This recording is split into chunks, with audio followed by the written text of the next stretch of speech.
English professors have told me that born writers can sit by a computer and make up a story in an hour without even having to think.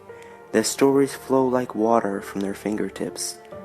I am most definitely not a born writer. People like me, people without born artistic talent, we need pain to create. We need horrible tragedies to write our stories. This is how we profit. We take our mother's deaths and make the widest selling and most beloved children books of all time. We need inspiration, and inspiration will only come from pain.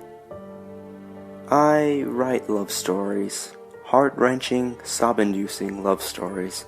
A daughter loses her mother, or a young girl in her first heartbreak. That's what I write. Walk in any bookstore and there you'll see my books. My name larger than the title, and posters with a promise of a new book coming out this January. They are all essentially the same plot, yet every single one has been optioned for a movie deal. It doesn't matter. Every teenage girl in this country will go with a box of tissues and proclaim their love for the main male actor. This shit happens every day. It's obvious that my books aren't interesting, but if I told you how I made them, I know you'd stop and listen.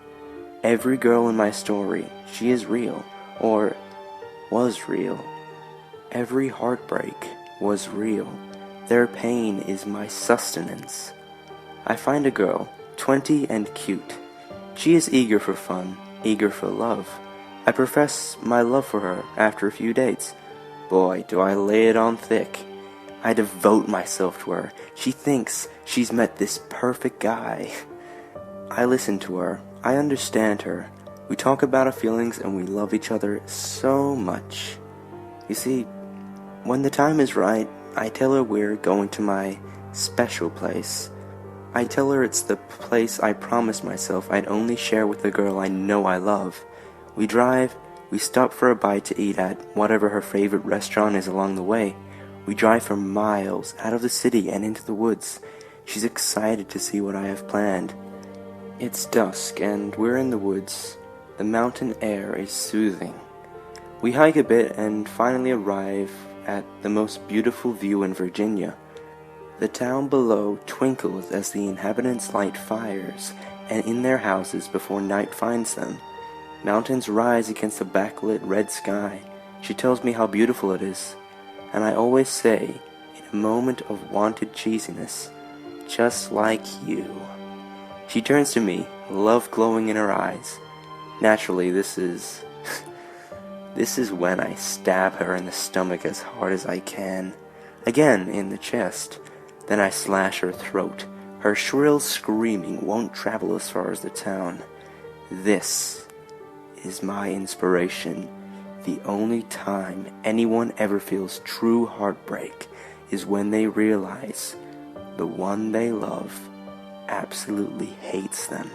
I can see it in their eyes, her sense of heart-wrenching betrayal. She's crying and screaming from the pain of death and the fact that the man she loved wants her dead. I want her dead, so I look into her eyes. I watch her thrash. I listen to her heartbreak. This is what makes the written snuff pornography that the teeny bopper girls love so much. I'm home and I'm writing. I need a book by January. I call this one The Trail.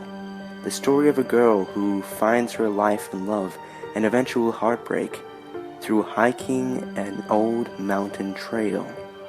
Already I'm getting movie offers from big shot movie companies. Every day, girls write me letters about how much I inspire them.